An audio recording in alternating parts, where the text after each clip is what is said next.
মাধ্যমিক 2026 ছাত্রছাত্রীদের জন্য আজকের ভিডিওটি সবথেকে গুরুত্বপূর্ণ ভিডিও হতে চলেছে তোমাদের মাধ্যমিক পরীক্ষার জন্য। তার কারণ এই যে দেখো, আমার হাতে দুটি খাতা রয়েছে মাধ্যমিক পরীক্ষার। দুটি খাতা কেন? দুটি খাতা দেখো, এই একটি ইংরেজি আর এই একটি সব বিষয়ের জন্য। তো এই দুটি খাতার মানে কি? তোমরা জানো যে ইংরেজি পরীক্ষার প্রশ্নপত্রের মধ্যেই আনসার লিখতে হয়, তাই ইংরেজির প্রশ্নপত্রের খাতাটা আলাদা হয়। আর বাকি যে 6টা বিষয় রয়েছে, বাংলা, অঙ্ক, ইতিহাস, ভূগোল, জীবনবিজ্ঞান, ভৌতবিজ্ঞান, তার জন্য আলাদা উত্তরপত্র হয়। সেই খাতায় কিভাবে কোথায় কি লিখতে হয় বা খাতা সাজাতে কিভাবে হয়, কিভাবে লিখলে পরীক্ষক তোমাদের নম্বর বেশি দেবেন, আজ এই ভিডিওতে সেটাই আলোচনা করব। এই রকম ভিডিও তোমরা খুব কমই পাবে, যেখানে খাতা দেখিয়ে ধরে ধরে দেখিয়ে দেওয়া হবে কোন জায়গাটায় নাম, রেজিস্ট্রেশন নম্বর, রোল নম্বর, বিষয় বা কিভাবে তোমাদের লিখতে হবে, বড় হাতের ছোট হাতের কিভাবে লিখতে হবে। আজ এই ভিডিওতে সম্পূর্ণটা তোমাদের গাইড করে দেবো, যাতে পরীক্ষার আগে তোমাদের কোনো দুশ্চিন্তা না থাকে। পাশাপাশি যখন পরীক্ষা দিতে যাবে, প্রথম যে 15 মিনিট সময় থাকে প্রশ্নপত্র পড়ার জন্য এবং খাতা ফিল আপ করার জন্য, সেই সময়টা যাতে তোমাদের অপচয় না হয়, যাতে অল্প সময়ের মধ্যেই সমস্তটা সঠিকভাবে ফিল আপ করতে পারো, কোনো রকম ভুল না করে, আজ এই ভিডিওতে সেটা প্রথম থেকে শেষ পর্যন্ত বুঝিয়ে দেবো। পাশাপাশি খাতার প্রেজেন্টেশন কেমন হওয়া উচিত সেটা তোমাদের জানাবো এই ভিডিওর মাধ্যমে। তাই তো অনুরোধ থাকবে ভিডিওটি প্রথম থেকে সম্পূর্ণ দেখার জন্য। কোনো ভিডিও যদি স্কিপ করে দেখেও থাকো, এই ভিডিওটা স্কিপ করো না। এই ভিডিওটা স্কিপ করা মানে জীবনের প্রথম বড় পরীক্ষায় প্রথম বড় ভুলটা তুমি করছো। তাই অনুরোধ থাকবে প্রথম থেকে শেষ পর্যন্ত দেখার। ফেসবুক থেকে দেখে থাকলে আমাদের পেজটিকে ফলো করার অনুরোধ রইল এবং বন্ধুদের সঙ্গে বেশি করে ভিডিওটা শেয়ার করার অনুরোধ রইল। আর ইউটিউব থেকে দেখে থাকলে অনুরোধ থাকবে চ্যানেলটিকে সাবস্ক্রাইব করে দিয়ে পাশে থাকা বেল আইকনটিকে ক্লিক করে দেওয়ার জন্য, যাতে আগামী দিনে কোনো রকমের ভিডিও এবং আপডেটস তোমাদের আর মিস না হয়। আসা যাক আজকে আমাদের ভিডিও টপিকের দিকে। প্রথমে আলোচনা করব খাতার প্রেজেন্টেশন কেমন হওয়া উচিত। তো দেখো, ছাত্রছাত্রীরা তোমাদের খাতার প্রেজেন্টেশন করার অনুযায়ী তোমাদের ইংরেজি প্রশ্নপত্রটা যদি বাদ দেওয়া যায়, বাকি 6টা বিষয়ের জন্য তোমাদের চেষ্টা করতে হবে খাতার 4 দিকটা মার্জিন টেনে নেওয়ার জন্য। যদি 4 দিক মার্জিন টেনে নেওয়া সম্ভব না হয়, কখন সম্ভব হয় না? যখন তোমরা এক্সট্রা লুজ শিট নাও, তখন কি করতে হবে? খাতার তাড়াহুড়োর মধ্যে খাতার 4 দিকটা একটু ভাঁজ করে লিখবে, কোনো সমস্যা নেই। কিন্তু প্রথম তোমাদের যে উত্তরপত্রটি দেওয়া হবে খাতা, সেটাই যে প্রথম 15 মিনিট সময় থাকে, তার সেই সময় চেষ্টা করতে হবে খাতাটাকে নিজের নাম, রোল নাম্বার দিয়ে ফিল আপ করার পর খাতার 4 দিকে মার্জিন টেনে নেওয়া। এটা হবে তোমার ফার্স্ট স্টেপ। সেকেন্ড স্টেপে কী করতে হবে? সেকেন্ড স্টেপে তুমি যখন উত্তর লিখবে, তুমি 2টো কালির পেন শুধুমাত্র ব্যবহার করতে পারবে পরীক্ষার জন্য। একটা হচ্ছে কালো কালির পেন আর একটা নীল কালির পেন। এই 2টো পেনের ব্যবহারের ওপরও নিষেধাজ্ঞা কিছু রয়েছে, যেমন শুধুমাত্র ডট পেন ইউজ করা যাবে, কোনো রকম জেল কালির পেন তোমরা ইউজ করবে না। কারণ জেল কালির পেন ইউজ করলে জেল কালিগুলো শুকোতে একটু বেশি সময় লাগে, আর এখন যেহেতু শীতকাল, সেই জায়গায় দাঁড়িয়ে শুকোতে সময় লাগলে কালিটা উঠে যাওয়ার সম্ভাবনা থাকে। তাই পরীক্ষায় জেল কালিটাকে ইগনোর করতে বলা হয় এবং আমরাও ছাত্রছাত্রীদের এই একটাই উপদেশ দিয়ে থাকি, শুধুমাত্র পরীক্ষায় লেখার জন্য ডট পেন ব্যবহার করতে হবে। অঙ্কের মতো বিষয়ের ক্ষেত্রে ওই যে খাতায় 4 দিক তোমরা মার্জিন টানছো, ডান দিকের মার্জিনের পাশটা ইউজ করবে রাফ করার জন্য। আর যখন রাফ করছো, তার উপরে রয়াকার ফ বা ROUGH বলে লিখে দেবে, রাফ বলে লিখে দেবে, যাতে পরীক্ষক বুঝতে পারেন ওই পোর্শনটা তুমি তোমার ক্যালকুলেশনের জন্য ইউজ করেছো। প্রশ্নপত্র যখন পাবে, প্রশ্নপত্রে কেউ পেন দিয়ে দাগাবে না, এটা বোর্ডের নিয়মের বিরুদ্ধে। তোমরা চাইলে পেন্সিল দিয়ে মার্ক করতে পারো, পরে সেটাকে মুছে দিতে পারো। রাফ সেটা পেন দিয়ে কখনোই প্রশ্নপত্রে তোমরা কিন্তু করবে না। এই জিনিসগুলি পরীক্ষার কিন্তু বিরোধী। পাশাপাশি যখন পরীক্ষা দিতে যাবে, তোমার অবশ্যই একটা ট্রান্সপারেন্ট বোর্ড নিয়ে যেতে হবে।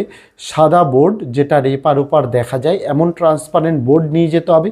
বোর্ডের ওপর কোনো খবরের কাগজ আঠা দিয়ে লাগানো এরকম পরীক্ষায় নেওয়া চলবে না। পাশাপাশি কোনো রকম ইলেকট্রনিক্স গ্যাজেট পরীক্ষার হলে নিয়ে যাওয়া চলবে না। পাশাপাশি তোমাদের ইলেকট্রনিক স্মার্ট ওয়াচ, এগুলোও পরীক্ষার হলে কিন্তু প্রবেশ নিষিদ্ধ রয়েছে, এগুলো পড়ে যেও না, এগুলো পরীক্ষার হলের বাইরেই কিন্তু খুলিয়ে দেওয়া হবে।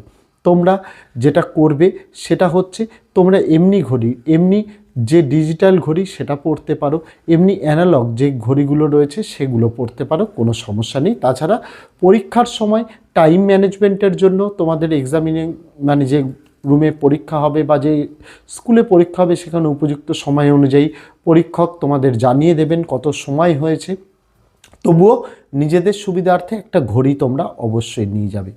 তোমরা পরীক্ষার হলে বারবার বলছি, জলের বোতল যেটা নিয়ে যেতে হবে সেটাতেও কোনো স্টিকার লাগানো, আমরা দেখি থামস আপ, কোকাকোলা এই সমস্ত বোতল কিন্তু নিয়ে যাওয়া যাবে না স্টিকার লাগানো। স্টিকার খুলে তোমাকে বোতলটা ট্রান্সপারেন্ট বোতল নিয়ে যেতে হবে। এই নিষেধাজ্ঞাগুলো রয়েছে। পাশাপাশি পরীক্ষা শেষ হওয়ার আগে, অর্থাৎ পরীক্ষা তোমাদের 10টা থেকে শুরু হবে, তারপরে তোমাদের 1:15 অবধি পরীক্ষা চলবে, অর্থাৎ 3 ঘন্টা 15 মিনিটের পরীক্ষা। এই পরীক্ষা চলাকালীন কোনো ছাত্র বা ছাত্রী যদি উপযুক্ত সময় বা পরীক্ষা শেষ হওয়ার আগে বেরিয়ে যেতে চায়, তাকে প্রশ্নপত্র কিন্তু জমা দিয়ে বেরিয়ে আসতে হবে, প্রশ্নপত্র সে নিয়ে আসতে পারবে না। এই জিনিসগুলি নিয়মের মধ্যে রয়েছে। যে বেসিক নিয়মগুলো সেগুলো তোমাদের জানিয়ে দিলাম। এবার আসবো তোমাদের খাতাটা কীরকম হয়, খাতায় কোথায় কি লিখতে হয় সেটা তোমাদের একটু দেখিয়ে দিই। দেখো, প্রথমে তোমাদের যে 6টা বিষয়ের খাতা, অর্থাৎ ইংরেজি বাদ দিয়ে বাকি বিষয়গুলোর খাতা নিয়ে দেখিয়ে দিই। এই যে ওপরে দেখতে পাচ্ছ লুজ শিট নং অন নংস, এটা তোমার লিখতে হবে না। এটা যিনি পরীক্ষক থাকবেন, তোমার খাতায় কতগুলো লুজ শিট আছে তিনি এটা লিখে দেবেন। আর প্রত্যেকটা লুজ শিট যখন তুমি নেবে পরীক্ষার হলে, তখন প্রত্যেকটা লুজ শিটে নিজের নাম, নিজের রোল নম্বর, রেজিস্ট্রেশন নম্বর, এই 3টে জিনিস লেখা কিন্তু বাধ্যতামূলক। এটা লিখতেই হবে। এটা যদি না লেখো তাহলে কিন্তু তোমার খাতা যদি মিসম্যাচ হয়ে যায় বা খাতার পেজ বাঁধন যদি খুলে যায় তাহলে কিন্তু তার দায় কেউ থাকবে না।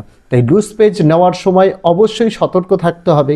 নিজের নাম, রোল নম্বর, রেজিস্ট্রেশন নম্বর সেটাতে লিখতেই হচ্ছে। এই যে আমার এই যে ফটোটার নিচে দেখতে পাচ্ছ সিগনেচার অফ দ্য ইনভিজিলেটর, এখানে যিনি পরীক্ষক থাকবেন তিনি সই করবেন। এই যে বাঁদিকে নিচে সেন্টার কোড, এখানে লেখা রয়েছে please do not write the name of the centre. এটা সেন্টার কোড, এটা তোমার ফিল আপ করার দরকার নেই, যিনি পরীক্ষক তিনিই ফিল আপ করবেন। তার নিচে West Bengal board of secondary examination, বোর্ডের লোগো দেওয়া, মাধ্যমিক পরীক্ষা সেকেন্ডারি এক্সামিনেশন 2026, এটা অটোমেটিক্যালি ফিল আপ থাকবে, এটাই কিচ্ছু করার দরকার নেই। এখানে সাবজেক্টে তোমার যে পরীক্ষা সেটা তুমি ক্যাপিটালে লিখবে। বাংলা হলে বেঙ্গলি BENGALI, হিস্ট্রি হলে HISTORY। 6টা বিষয়ের মধ্যে যে সাবজেক্টের পরীক্ষা সেই সাবজেক্টের নামটা ক্যাপিটাল লেটারে লিখতে হবে। তার নিচে তোমার নাম যা হবে, যেমন আমার নাম শঙ্কর হালদার হলে শঙ্কর ক্যাপিটালে, হালদারও ক্যাপিটালেই লিখতে হবে। কোনো রকম ক্যাপিটাল স্মল মিলিয়ে লিখলে চলবে না, ক্যাপিটালেই লিখতে হবে। তার নিচে রোল তোমাদের যেটা দেওয়া রয়েছে আলফা নিউমেরিক, কারোর A দিয়ে শুরু, কারোর B দিয়ে শুরু, C দিয়ে শুরু, D দিয়ে শুরু, যা দিয়ে শুরু সে রোলটা লিখবে। তার পাশে 4 ডিজিটের নাম্বার রয়েছে, যেটা কারোর 0040 থাকে, কারোর 1012 থাকে, যার যেটা নাম্বার রয়েছে সে সেটা ফিল আপ করবে। তার নিচে তোমার রেজিস্ট্রেশন নম্বর, যেটা অ্যাডমিট কার্ডেই লেখা থাকে, রেজিস্ট্রেশন নম্বরটা এখানে লিখতে হবে। রেজিস্ট্রেশনের ইয়ারটা লিখতে হবে না, শুধুমাত্র নাম্বারটা লিখতে হবে। তার নিচে language in which answers will be written, কোন ভাষায় তুমি পরীক্ষা দিচ্ছ। সমস্ত বিষয়ের ক্ষেত্রে তোমরা যেহেতু বাংলা মাধ্যম ছাত্রছাত্রী, বাংলা মাধ্যমের ছাত্রছাত্রী, এখানে বেঙ্গলি লিখবে। আমি বাংলা মাধ্যম ছাত্রছাত্রীদের জন্য এই ভিডিও বানাই বলে আমি এখানে বেঙ্গলি বলছি, আমি অন্য কোনো মাধ্যমদের জন্য বলছি না। এখানে লিখবে কি বেঙ্গলি, কোন ভাষায় তুমি পরীক্ষা দিচ্ছ। নিচের জিনিসগুলি ইনস্ট্রাকশনস, যেগুলি তোমাদের ভিডিও শুরুতেই আমি প্রথম 5-6 মিনিটে বলে দিয়েছি। এখানে দেখতে পাচ্ছ ডান দিকে কোশ্চেন নং আর মার্কস লেখা রয়েছে। তুমি 1-এর দাগের কোশ্চেনে কত নম্বর পেয়েছো, 2-এর দাগের কোশ্চেনে কত নম্বর পেয়েছো, 3-এর দাগে কত পেয়েছো, এইগুলো এক্সামিনার যিনি তোমার খাতা চেক করবেন তিনি দেখবেন, তিনি ফিল আপ করবেন। আর টোটাল তুমি কত নম্বর পেয়েছো এখানে লেখা থাকবে। একদম নিচে এখানে এক্সামিনার সিগনেচার, অর্থাৎ তোমার খাতার যিনি চেক করছেন তার সই। তারপরে স্ক্রুটিনিয়ার সিগনেচার, তোমার খাতাটা নম্বর সব জায়গায় ঠিকঠাক পড়েছে কিনা সেটা যিনি চেক করছেন তার সই। তার নিচে পোস্ট এক্সামিনার সিগনেচার, তোমার এই খাতা যিনি এক্সামিনার খাতা দেখেছেন এবং স্ক্রুটিনিয়ার যে চেক করেছেন তারপরেও খাতায় কি কোনো জায়গায় কোনো নম্বর বাড়ার জায়গা আছে সেটা চেক করার জন্য পোস্ট এক্সামিনার সিগনেচার এখানে করেন। আর লাস্টে এইচওডি হেড এক্সামিনার সিগনেচার। এনার কাজগুলো তো যেটা থাকে, ছাত্রছাত্রী যদি 1-2 নম্বরের জন্য যদি ফেল করে যায় তাহলে ইনিই সেই হেড এক্সামিনার যিনি কিন্তু গ্রেস মার্কসটা দিয়ে থাকেন ছাত্রছাত্রীদের। যে নম্বরটা তাদের 5 নম্বর তুলতে অসমর্থ হয়, 1 নম্বর 2 নম্বর 3 নম্বর, সেই নম্বরটা ইনি দিয়ে দেয়। এইভাবে এইটা তোমাদের চেক আপ হয়। এবার যদি তোমাদের ইংরেজি খাতাটা দেখাই, ইংরেজি খাতার ক্ষেত্রে তোমাদের জিনিসটা দেখতে পাচ্ছ, ইংরেজি খাতাটার জন্য একটু আলাদা রকম টাইপ থাকে। এখানে দেখো ওপরের দিকে এখানে তোমাদের বুকলেট নম্বর প্রশ্নপত্রেই দেওয়া থাকবে, কারণ প্রশ্নের মধ্যেই উত্তর লিখতে হয়। এখানে 20 দিয়ে ড্যাশ দেওয়া রয়েছে, এটা 2026 লেখাই থাকবে। সিগনেচার অফ দ্য ইনভিজিলেটরের নিচে যিনি গার্ড দিচ্ছেন তার সই, ঠিক আছে। তার নিচে বাকি সমস্ত অ্যাজ ইট ইজ, আগেরটাও যেরকম বললাম কোশ্চেন নম্বর দিয়ে মার্কস, এগুলি যিনি খাতা চেক করবেন এক্সামিনার তিনি করবেন। তোমাদের যেটা করতে হবে, এখানে যে রোল নম্বরের বক্সটাতে রোল আর নম্বর একসঙ্গে তোমাদের এখানে লিখে দিতে হবে। এর আগের যে খাতাটা দেখালাম 6টা বিষয়ের জন্য, সেখানে রোল আলাদা 6টা ডিজিট এবং নাম্বার আলাদা 4টে ডিজিট লিখতে হচ্ছিলো, কিন্তু এখানে রোল আর নম্বরটা একসাথেই লিখতে হবে। তার নিচে তোমার নাম ক্যাপিটালে লিখতে হবে, তার নিচে তোমার রেজিস্ট্রেশন নম্বর যেটা অ্যাডমিটেই থাকবে সেটা তোমাদের লিখে দিতে হবে। এইটুকুই তোমাদের কাজ থাকবে।